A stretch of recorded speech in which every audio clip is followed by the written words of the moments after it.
डोक्यात पूर्ण plan ready आहे, जागा बघितली आहे, मशीनची लिस्ट तयार आहे, पण तरी मनात एक प्रश्न घोळतोय की हे खरंच चालेल का? एक नवीन उद्योजक मला हे विचारत होता, कारचं वर्कशॉप चालू कर, मेहनत करायला तयार आहे, स्किल आहे, पण सुरुवात चुकीची नको व्हायला. मी वर्कशॉपची सर्व रेकी केली वास्तूप्रमाणे. रिकामी जागा होती, भिंतीसुद्धा तयार नव्हत्या, पण ठरलेली नव्हती. मग आम्ही दिशा बघितल्या.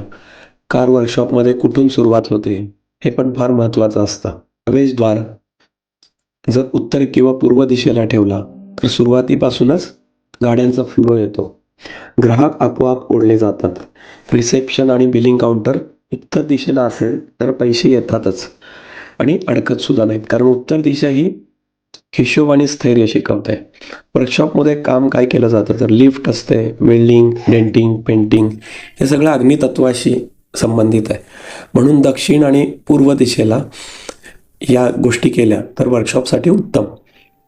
स्पेअर पार्ट्स, जड मशीन, स्क्रॅप हे चुकीच्या ठिकाणी ठेवले तर सुरुवातीपासूनच अडचणी निर्माण होतात. हे यासाठी सुरक्षित झोन, मालकाची बसण्याची जागा जर पश्चिम आणि दक्षिण पश्चिमेला असेल आणि तोंड पूर्व किंवा उत्तरेला असेल तर योग्य निर्णय घेतले जातात. नुकसान टळतं, कंट्रोल हातात राहतो. आणि इतर गोष्टी म्हणजे ईशान्य दिशा वर्कशॉप सुरू होण्याआधीच ही दिशा मोकळी ठेवली पाहिजे, स्वच्छ ठेवली पाहिजे, तरच व्यवसायाला योग्य दिशा मिळते. पाणी, ब्रँडिंग, देवघर, नव्या आयडियाज इथून जन्म घेतात. तरुण उद्योजक वर्कशॉप करण्याआधीच दिशा ठरवल्या